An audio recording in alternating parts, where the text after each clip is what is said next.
political bias, threatening to expose their many conflicts in court. House Intelligence Committee Chairman Devin Nunes moving to hold Attorney General Jeff Sessions in contempt of Congress for his continuous stonewalling of congressional document demands. We take up the out-of-control Department of Justice. Congressman Ron DeSantis and Andy Biggs of Arizona join us here tonight. And the president set to announce tomorrow whether he will pull the United States out of that disastrous Obama-Iranian nuclear deal and end the policy of appeasement toward the Islamic Republic that began under President Obama. We'll take up the president's global leadership with political strategist Ed Rollins. And our top story tonight, House Intelligence Committee Chairman Nunes now pushing for Congress to hold Attorney General Sessions in contempt of Congress. Nunes looking into allegations the Justice Department and the FBI abused the Foreign Intelligence Surveillance Act in their scrutiny of the Trump campaign. Nunes outraged over the latest decision by the Justice Department to outright ignore a subpoena to hand over documents. 2 weeks ago, we sent a letter to Attorney General Jeff Sessions, a classified letter. Per usual, it was ignored, not acknowledged, just completely ignored. So last week we sent a subpoena, and then on Thursday we discovered that they are not going to comply with our subpoena. The only thing left that we can do is we have to move quickly to hold the Attorney General of the United States in contempt, and that's what I'm going to press for this week. We were going to play for you a few sentences that Attorney General Sessions used to respond to the Nunes statement. Today, the agency, he claimed, has acted appropriately, but there's no point in even listening to what became his irritating, specious nonsense, which no president, by the way, should have to put up with from an Attorney General who is required by the Constitution of the United States, no less, to defer to the Congress in its oversight role. Our first guest tonight agrees with Congressman Nunes' call to hold Sessions in contempt, saying we've heard enough talk. It is time now for action. Joining us, Congressman Ron DeSantis, member of a number of key important committees, and those include government and government reform, oversight, foreign affairs, and judiciary. He's also the leading Republican candidate to be governor of the great state of Florida. Congressman, good to have you with us. Devin Nunes, once again, he's saying straight out he's had it with this Justice Department. And the only question I've got, Congressman, is what's going to happen next? Lou, they've shown nothing but contempt for us and our oversight prerogatives, which really is getting the American people the truth, as we're elected by the people. So if they're going to show us this level of contempt, we should hold them in contempt. And unless you're willing to attach a sanction to noncompliance, you will continue to play this song and dance over and over again. So I think Chairman Nunes is exactly right. He's really one of the few chairmen who are actually putting his foot down and saying this is enough. So let's set that contempt hearing. And here's the thing, Lou, if you do that and show you're willing to do it, I think they end up producing the documents because he wouldn't want to go through that. But if they think Congress is never going to put its foot down, then they're going to keep doing what they're doing. And bureaucracies protect themselves, and that's what they're doing here. And let's be very straightforward here.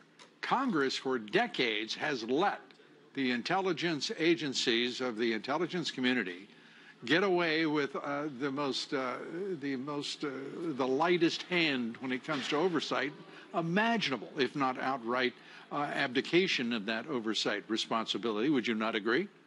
Well, and certainly I think what you found with this investigation with the Justice Department is they've really abused the extent to which Congress has deferred to them. I mean, remember, when we did the Nunes memo, DOJ was saying, oh, my gosh, it'll be a catastrophe for national security. We can't possibly let this come out.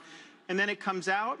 There's no damage whatsoever to national security, but sure was very illuminating about the conduct of the FBI and DOJ. And even with things like these redactions that the FBI has been doing, we now had the House Intelligence report put out last week that took away those redactions finally.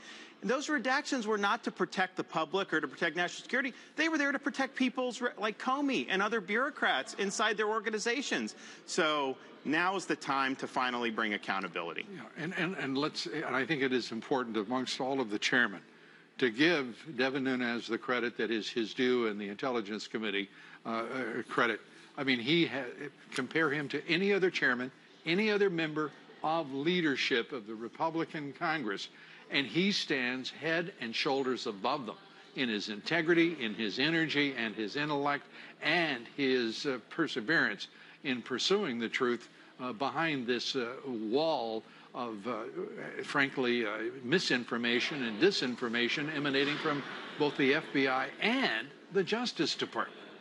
And Devin has been right about a lot of this from the very beginning, yes. Whereas you had other people in the House, even on the Republican side, oh, you know, Mueller's got an important job to do, let him do his work, you know, we're not going to question that he stocked his team with Democrats and all this.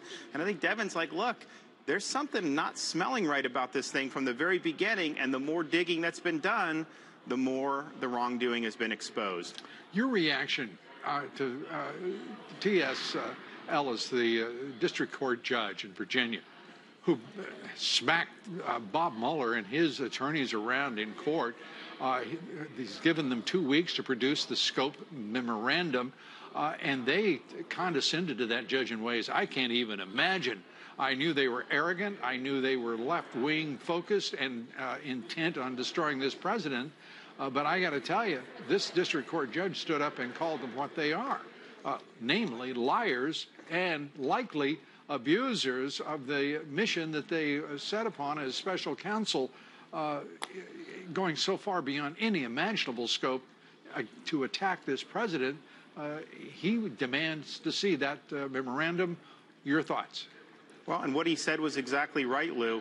How does a bank fraud case from 10 years ago directly arise from collusion during the 2016 campaign? The answer is it doesn't. Logically or factually, the judge is right. The only reason they're pursuing that case is because they want Manafort to do something to testify against the president. Now, he's not going to do that because there's not information there, but they are hell-bent on getting people to try to undermine the president. I think that's clear. I think the judge put him in their place. And also remember, Lou, what happened the next day in another case with the Russian trolls, all those companies that were indicted. Mueller actually wanted to delay it because one of the companies sent attorneys saying, hey, we can test this. We want discovery. They were not ready to try the case. So they bring an indictment. Rosenstein went out and announced, oh, we've indicted all these people for Russian trolls, and they're not ready to try the case. And everyone knew when he did that. I would think that Mueller would be embarrassed at the transparency of his motivation and the realization, certainly, that he would not be able to reach to Russian soil and in any way touch any one of those individuals. It is a farce in every sense of the word. And Judge Ellis is calling them out on it. Do you believe, we're a long way from a ruling, about 2 weeks away, but Mueller surely will be, at least in part of this, reprimanded, certainly by this judge? And Rosenstein, I mean, Lou, Rosenstein did this appointing order. It was a disaster. People called them on it. So then he did this other one, but he blacks out a lot of this stuff. I mean, so the public has no idea what the scope of this thing is. It's been botched from the start. And yes, I hope the judge puts them in their place and says that this is outside the special counsel's jurisdiction. So why I think that'd be good. With all of this before the Congress of the United States and the Senate, why in the world will not Mitch McConnell and Paul Ryan and the leadership of both houses stand with the president and say, end your ignorant nonsense? You are farcical, Bob Mueller. It is embarrassing to watch your partisan witch hunt, and end it now. Why don't they have the guts and the integrity to do so? Well, Lou, if they're not willing to do it after all this, I mean, the wheels are coming off this thing. We saw those questions that Mueller wants to ask the president. There's no crime in any of those questions. They want him to know, what did you think of Comey during the transition? Who cares? So they need to do that. They've not done that up to this point, unfortunately. So they should do it. And you know what? If they did do that, Lou, Republican voters in particular would respond favorably, and they would view both of those leaders more favorably than they do now. And as we wrap up here, I've got to ask you, what is it going to take to wrap this thing up in your judgment? Because you know, if history is any guide to future performance, Ryan doesn't have the guts to cross the street. Neither does McConnell. They have other interests to serve, namely on K Street. What's it going to take? Well, I would like to see people like Nunes or some of our other committees. Let's bring in Rosenstein. Let's put him under the Clegg lights, and let's make him justify this thing. I don't think he can do it. I also think people like Rudy, that's joining the president's team, Rudy has the right idea. Look, put up or shut up, and let's move on. We got big issues, Lou, that the president's dealing with. Kim Jong-un, he's got a lot of economic negotiations. Why would we want to burden the country with this, given that we have so many opportunities? Well, unfortunately, the answer is quite clear. The Democratic Party and the deep state, the left of this country, and the left-wing national media have decided that they're going to be an alternative government to the one the people put in office. And until the Dems, the left, the deep state are sufficiently punished for their conduct, I think we're going to see it go on, don't you? Well, Lou, look, there's no collusion. That is clear. The obstruction is a joke at this point. Come on. I mean, why are we doing this? It's not good for the country. So, look, you're right about the press. This is their baby. Mueller's what they want. But I don't think it ain't happening for them. So we just want this to go where he just keeps digging till he finds something to justify the existence? You know, as I say, thanks as always to you, Congressman. I mean, it's a really simple list. The crimes, after 2 years of investigation by the FBI and the special counsel, all reside with the Democratic Party. They all reside with the deep state, the Department of Justice, the FBI. The corruption, the political corruption, all is on one side. And that's the DNC, the Democratic Party, and all that has flowed from there, whether it be the Obama Justice Department or Hillary Clinton, her email server, and her foundation. Yet that is not a subject of interest to these obstructionists and those who would subvert this administration. Congressman, wish you all the best. Thanks for being with us. Appreciate it. Thanks, Lou. Yep. Up next, President Trump fighting back against the Mueller witch hunt and his pack of leftist hacks. We take up the effort to end that witch hunt. Judicial Watch President Tom Fitton at the tip of the spear in that effort. He's with us here next. Breaking news tonight, the New Yorker magazine reporting 4 women are now accusing New York Attorney General Eric Schneiderman of physical assault. 2 women going on the record alleging that Schneiderman repeatedly hit them, often after drinking, frequently in bed, and never with their consent. The article written by Ronan Farrow, who broke the Harvey Weinstein scandal. President Trump blasting special counsel Robert Mueller's biased legal team today, tweeting this, quote, "The 13 angry Democrats in charge of the Russian witch hunt are starting to find out that there is a court system in place that actually protects people from injustice. And just wait till the courts get to see your unrevealed conflicts of interest." Joining us tonight, Judicial Watch President Tom Fitton. Tom, great to see you. Let's start with the president's tweet. He laid it out. It seems pretty clear that the president is in possession, or would seem to be, of some evidence of conflicts that we don't even know about with Bob Mueller and his band of left-wing ideologues. Well, the ones we do know about ought to be concerning enough. We've got Mr. Mueller, who interviewed for the FBI job. He's conflicted. Rod Rosenstein, who recommended the firing over which Mr. Trump's being investigated. He's conflicted. The number 2, Andrew Weissman, we found was sending supportive email to Sally Yates as she stood athwart the president's travel ban order, supporting that lawlessness, attending Hillary Clinton's election night party. So that's 3. I don't know what else you could possibly have. You have all these other Clinton donors on the payroll of Mr. Mueller's team. Not one registered Republican, as best we can tell when we've looked at it.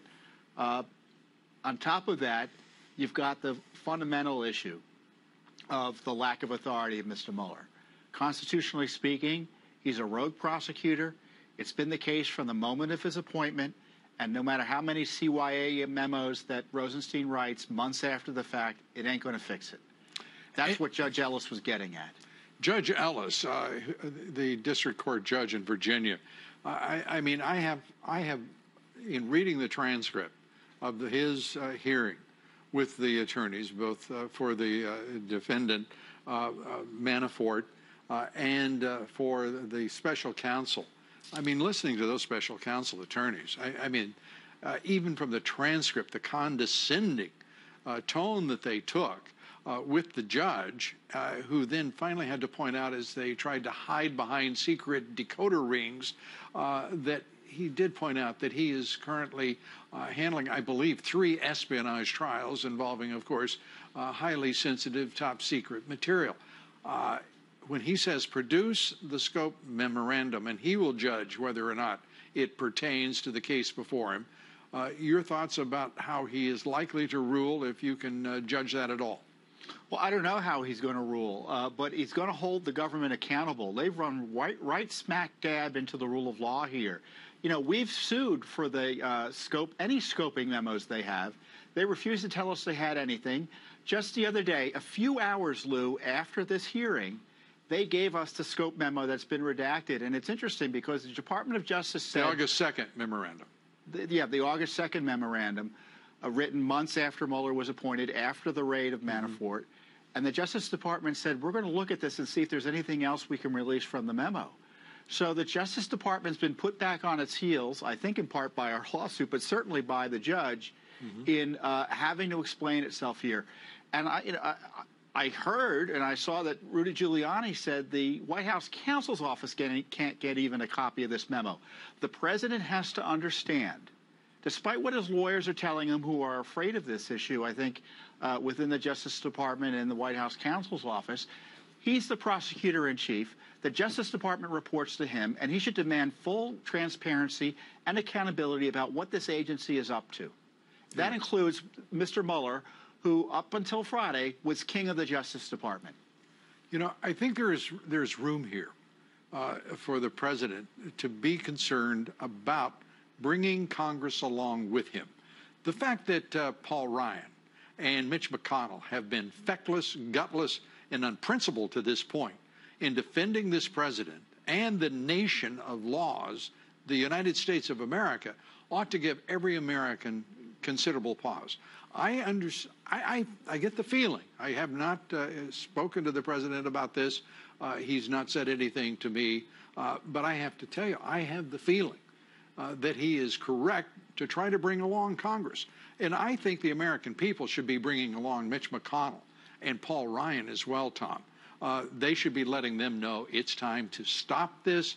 The ignorance is palpable on every perspective when you look at what is happening with this special counsel. It's rigged. It's politically and ideologically rigged with the dominance of the president called them 13 angry Democrats. They're far worse than that.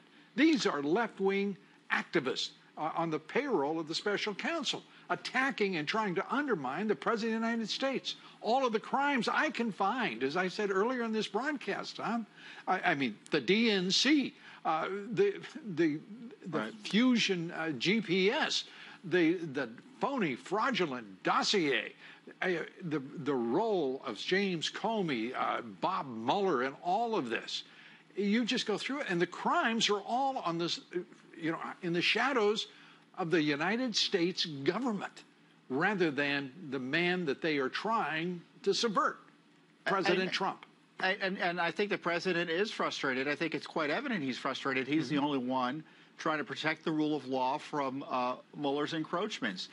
The leadership of Congress is afraid of Mueller. They're not providing oversight. Congress is not providing oversight. You've got maybe 4 members on the Hill who are asking tough questions of Mr. Mueller. Let me say Devin Nunes. Let me, again, remind people that the Freedom Caucus is standing up.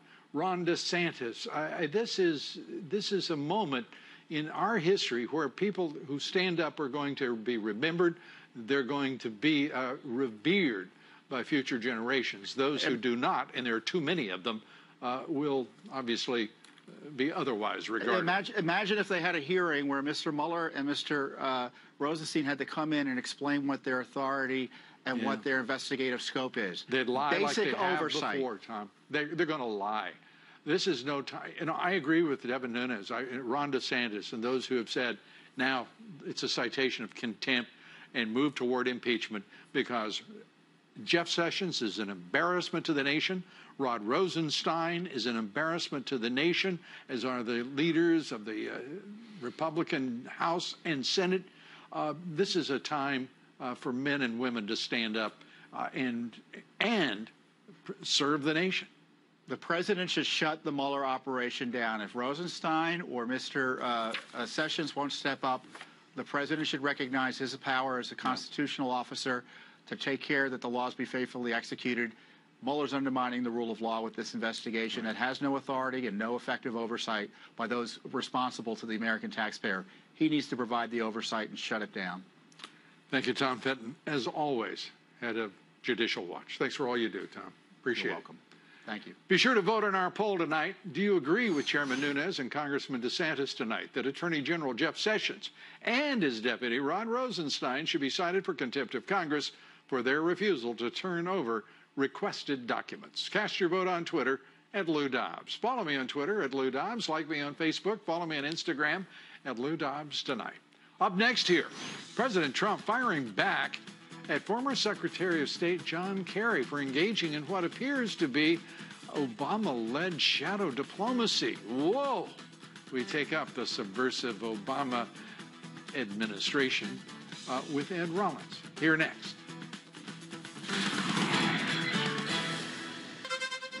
President Trump today slammed former Secretary of State John Kerry for trying to undermine the Trump administration. President Trump tweeted this, quote, "The United States doesn't need John Kerry's possibly illegal shadow diplomacy on the very badly negotiated Iran deal. He was the one that created this mess in the first place." First Lady Melania Trump rolling out the Be Best initiative this afternoon, her campaign aimed at teaching children about the importance of their social, emotional, and physical health. Listen.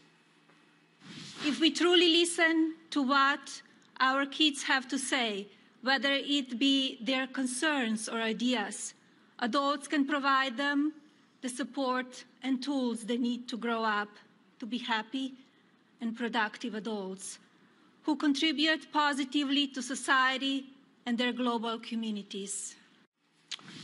The First Lady beginning that initiative is going to be broad-based, as you could tell, on the welfare of children in the country, much needed. Joining us now, Ed Rollins, former Reagan White House political director.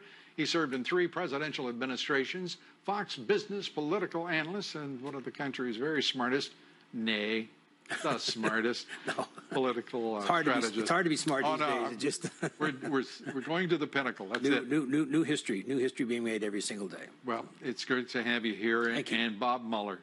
Can you imagine where we are with this? We have a few brave souls. One of them on the show tonight, Ron DeSantis, right, Congressman from Florida, running for governor of that state. Devin Nunes, the chairman of the House Intelligence Committee. The Freedom Caucus, Mark Meadows, the chair of that, Jim Jordan, others. But beyond that, Paul Ryan and Mitch McConnell refuse to stand up for this president. Well, not only that, I think they hinder every day by not driving the message home that this is an improper hearing. The former Attorney General basically said on Maria's show yesterday that the rules of the Justice Department is you have to have a crime before you appoint a special counsel. Who said this? Mukasey. Oh, Mukasey. Former Attorney General. Okay. He basically said the rules of have a special counsel is you have to have a crime identified. Right. I mean, we've got that established. I mean, this has been out in the public forever. Let me just repeat it. You said it again yesterday. But here's what I want to get to. Okay, the politics of this thing. Why in the world are we putting up with the leadership? This has been out there for over a year, that this thing is a complete disaster, the special counsel, both the appointment memorandum, the make good backdated August 2nd scope memo. I mean, there is ignorance here that is of an unprecedented level in the Justice Department and the FBI. I agree totally. And the only way you're going to stop this is for the president to stop it. The president to basically fire the Attorney General and replace him and go to the country and explain why he did this and why he has basically been distracted for over a year by this witch hunt without any facts, without anything, and talk about the things that are important to the country, which are the foreign trips, the Korean relationships in advance, driving the economy. Those are the things the American public care about. This is like a giant soap opera every single day that nobody cares about anymore. Well, Andrew McCarthy was on here last night, writing in the National Review again today. These are some of the best legal minds of the country are saying point blank, this special counsel is rogue. It is operating beyond its mandate. Judge T.S. Ellis in Virginia, as I noted here several times tonight, has stood up and basically said to that special counsel team, you're an embarrassment to the idea of justice. Well, I think he basically broke new ground, not new ground. I mean, it's old ground, but he basically stated it out very, very effectively. And the key thing, I mean, it's not going to stop in the Justice Department, and you're not going to get Ryan and the majority leader to step forth. I mean, the president's got the power to do it. He needs to do it. Then why in the hell would anybody vote for a Republican in November? Well, that's what they have to make their case, and if they don't make their case individually, who has to make the case? The individual members that are running. You're not going to get elected based on Paul Ryan's plan or on you're going to get elected if you go out. Don't tell me. Tell the Koch brothers. Tell Tom Donahue at the Chamber of Commerce. I don't care about those individuals. I care about the candidates, and I care about the president. And if they go out and basically say, I support the president. I'm going to support the president's program. We're going to get this country moving. We're going to get rid of these. John McCain decided he didn't want the president at his funeral. He wanted instead Obama and Bush. Obama, who sent him on a mission to urge President Sisi to include the Muslim Brotherhood in the new Egyptian government. Your reaction to this? My reaction is the McCain Republican Party that he dreamt and tried to remake never came about. He lost badly in a presidential election. He had every opportunity to be a viable senator. He was the guy that basically broke the back of the president's repeal of Obamacare, and I wish he has a peaceful whatever, but he's totally irrelevant today in the political dialogue. Ed Rollins, thanks for being with us. Thank you. Good to see you. Up next, anti-Trump FBI agent Lisa Page has, been fired apparently, but her co-conspirator, Peter Strzok, inexplicably remains at the FBI. More on the fight to clean up the FBI. Congressman Andy Biggs joins us here next. Two prominent members of the deep state have left the FBI, resigned. Attorney Lisa Page and Comey confidant James Baker. But President Trump says more must be done to rid the Bureau of corruption. The president tweeted this: Lisa Page, who may hold the record for the most emails in the shortest period of time to her lover, Peter S. Strzok, and Attorney Baker are out at the FBI as part of the probers getting caught. Why is Peter S. still there? What a total mess. Our country has got to get back to business. Joining us tonight, Republican Congressman Andy Biggs of Arizona, member of the House Judiciary Committee and the Freedom Caucus. Congressman, good to see you. Let's start with what is going on at the FBI and the Justice Department. This has become, in my opinion, a horrible tragedy, but it is also an infuriating level of corruption that is being allowed to stand at the FBI, at the top leadership of the FBI, and at the Department of Justice. One has no idea in the world why Jeff Sessions is still Attorney General. Rod Rosenstein, obviously so corrupt and conflicted, along with the man he put in the job, Bob Mueller, also severely conflicted. Yeah, well, you've got this stench from the swamp that just kind of is wafted up and is just sitting there. I mean, let's look at Peter Strzok, for instance. Here's a guy that flaunted every rule of the FBI, and then he's in the HR department. I guess that's because they figure if he knows how to get around all the rules, then maybe he's the guy to have there.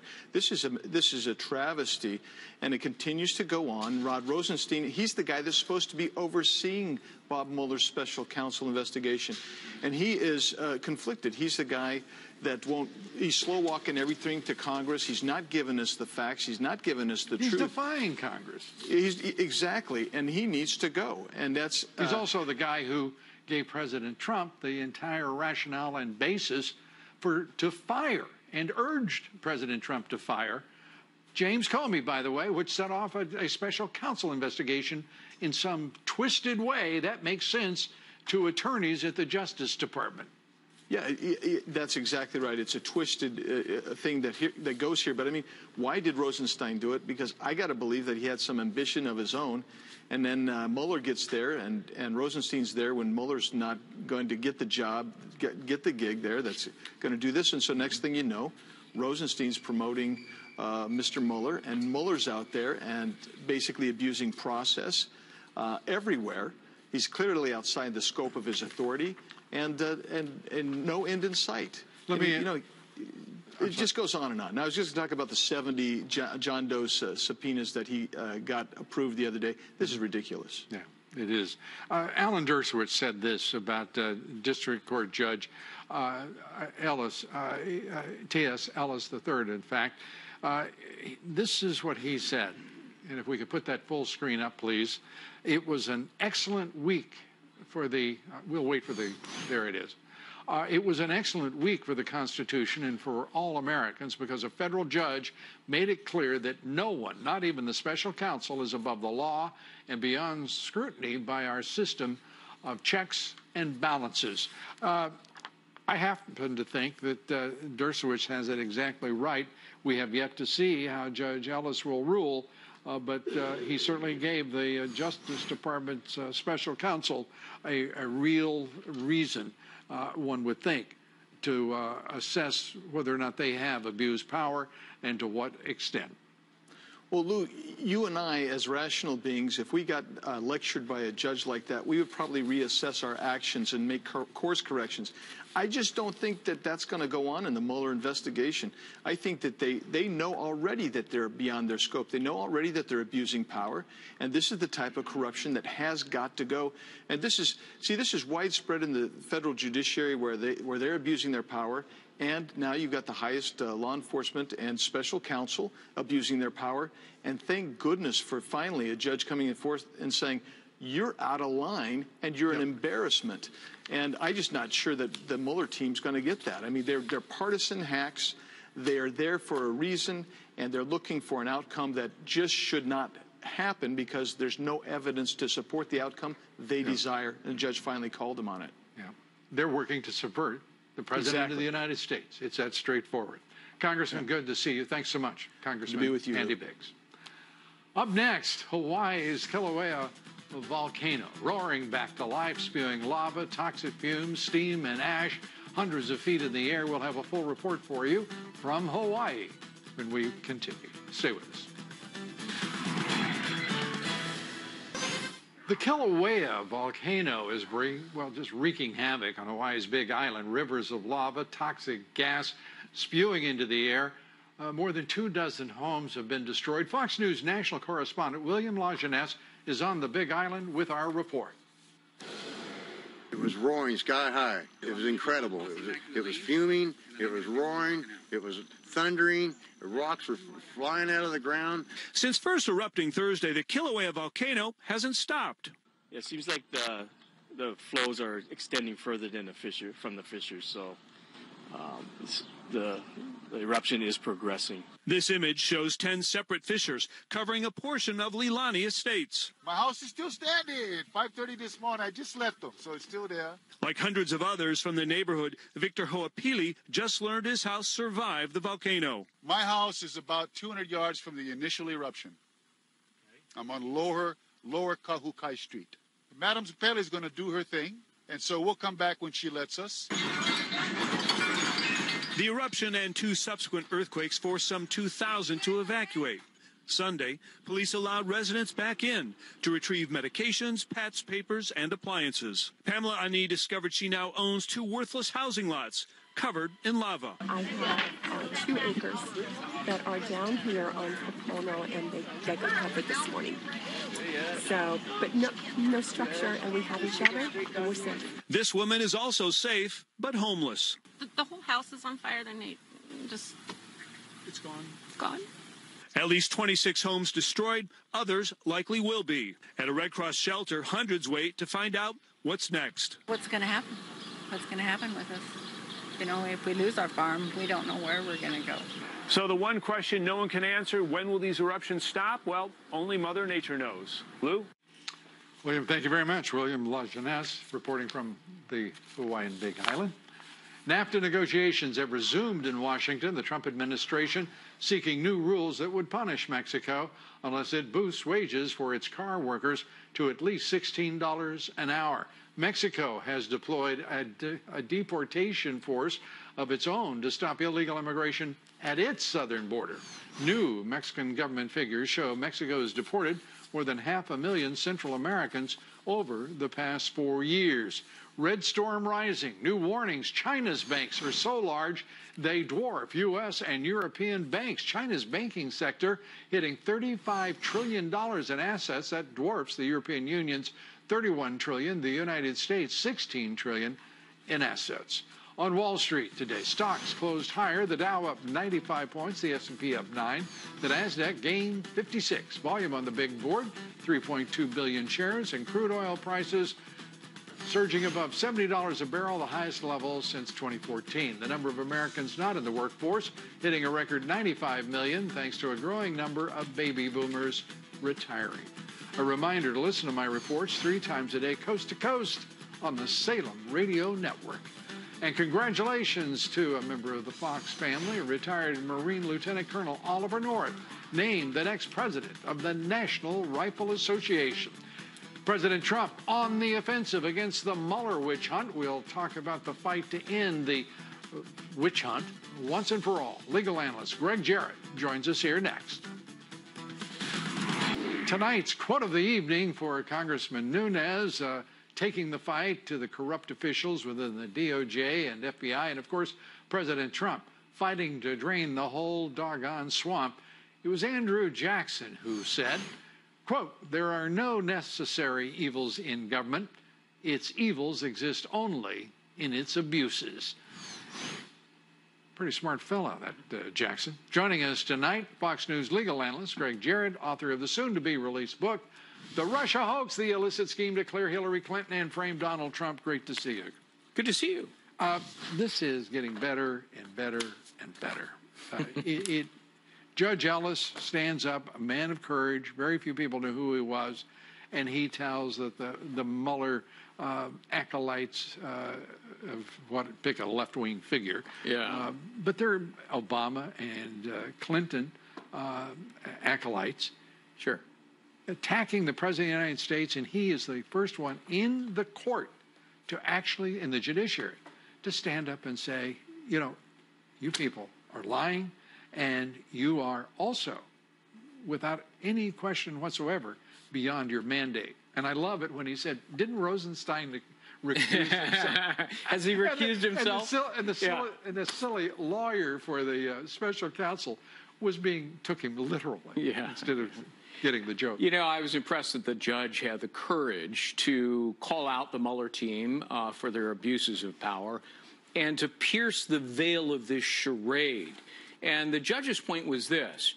Under your mandate, Mr. Mueller, you could only investigate Trump-Russian collusion in the campaign and any evidence that arises from your investigation. Well, the Manafort charges didn't arise from the Mueller investigation. Mueller went into the old archives and blew the dust off of an old DOJ investigation of Manafort, in which Manafort had been cleared. And he commandeered those documents and brought charges against Manafort. And the judge sees right through this and says, wait a minute. Charges. Where do you get the authority He raided for this? Manafort's home. Oh, yeah. Who was cooperating with the special counsel and agents, apparently some of the guns drawn, kicking in the door in the pre-dawn raid, and frisking Manafort's wife, for crying out loud. This is what James Comey has wrought.